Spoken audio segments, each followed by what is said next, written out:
Let's talk about Anthony Joshua for a minute. Obviously, suffered a pretty devastating defeat to Daniel Dubois.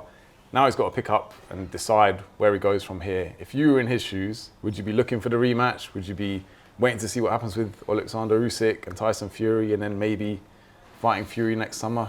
He's got decisions to make, hasn't he? Really big ones. Yeah, I think the fight that everyone around him will be saying is, the Tyson Fury fight, because it's been spoken about for years. It's two Brits, two biggest names in boxing fighting each other, but they both lost their last fights, and Fury's going to box Usyk again.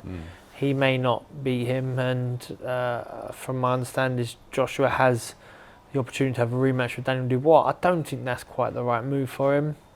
I think maybe not necessarily a rebuilding fight or not, but maybe a tie-in over fight and wait for Fury, or maybe just not box now and go into a Fury fight off the back of a loss, which won't be ideal.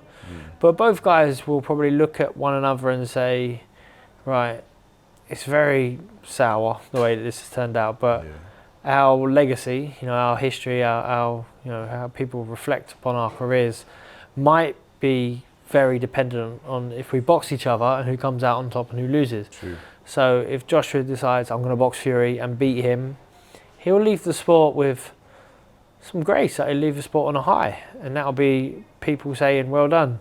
There will always be debate about who could beat whom in their prime, but sometimes it's about who weathered the storm the longest.